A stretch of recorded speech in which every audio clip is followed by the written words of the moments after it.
Anishinaabe people have inhabited the Great Lakes Basin since time immemorial, long before the current boundaries were drawn. My people have lived in balance near the Great Lakes for our home, our food, our drink, our work, and our spiritual connection to our treaty territory. As the Indigenous people, we have the inherent responsibility to protect and preserve our beautiful waters. Our traditional teachings combine with modern science to strengthen our historical understanding that water is the lifeblood of our Mother Earth. Our science rivals that of state officials, but without the bias towards exploitation. Yeah. There are only two outcomes for the future of Line 5, and one of these two things will happen. Either it is decommissioned before it ruptures, or it is decommissioned after it ruptures. The line is already beyond its expected lifespan. It will fail. A catastrophe is imminent. The big question is, will we take the responsible action to prevent it, or will we be forced to remediate a tragedy that could have been prevented? So this is your clarion call. A decommission plan must be put in place immediately, and a plan devised to take this line out of service before it destroys our fisheries, tourism, and livelihoods of so many Michigan residents and tourists. Why would tourists want to come to see an oil slick and devastated lifestyle? Pure Michigan can hardly be pure with the stench of oil. Millions of tourism funds will go to another state. Enbridge Line 5 is now clearly 13 years beyond its 50-year lifespan. Numerous small ruptures have already occurred on portions of the same line land, including a spill in 2014 in Manistee. How many of you knew there was a spill in Manistee in December of 2014? Just 1 mile from Lake Michigan. It happened in Kalamazoo in 2010. It happened in December 2014 in Manistee. It defies logic that it is not going to happen again.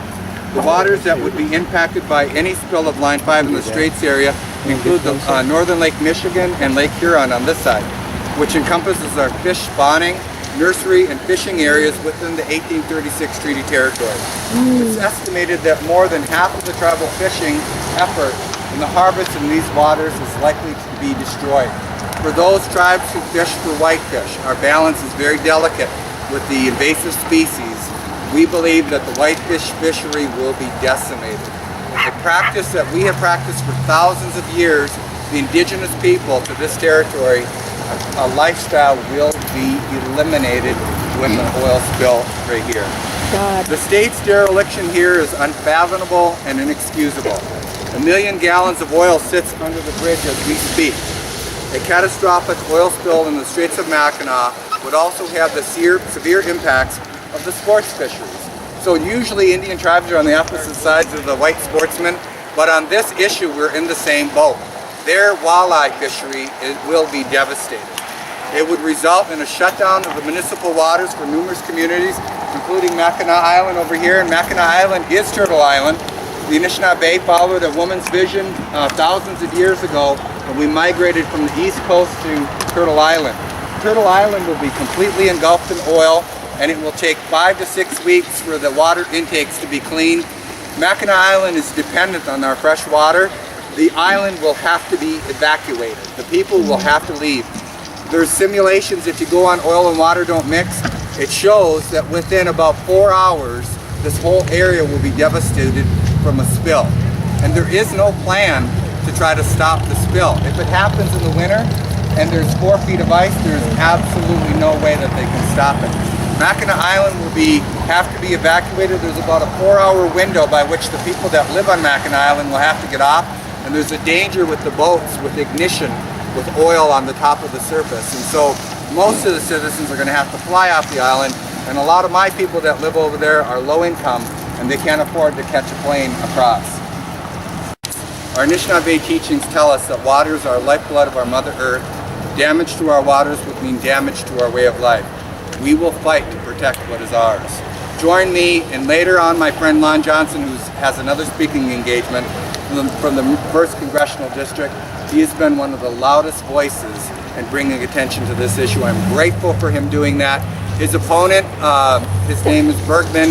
He has gone on record to say that he doesn't see this as an issue. He doesn't think that it'll have an impact, and that we can't risk the economy of shutting down Line 5. Let me tell you one final thing. This line does not serve Michigan. It goes right through Michigan. It's a Canadian company that comes through Minnesota, Wisconsin, Upper Peninsula, under the bridge, and through, and then across over to Port Huron and into Canada. And we can shut down Line 5 under the bridge and keep the propane that's being supplied to the UP. So they've used the excuse that we can't afford it in UP because we won't get our propane and natural gas. They can still provide that and cut off the danger zone right here, because this doesn't serve Michigan. All we get out of it as Michiganders is a little fee for the easement. This does not supply oil to Michigan. That's a fallacy. It doesn't supply oil to Michigan. So we have everything to risk. We have nothing to lose by shutting down Line 5. So with that, I want to thank you, and I'll open up for questions after we do all 3 speakers.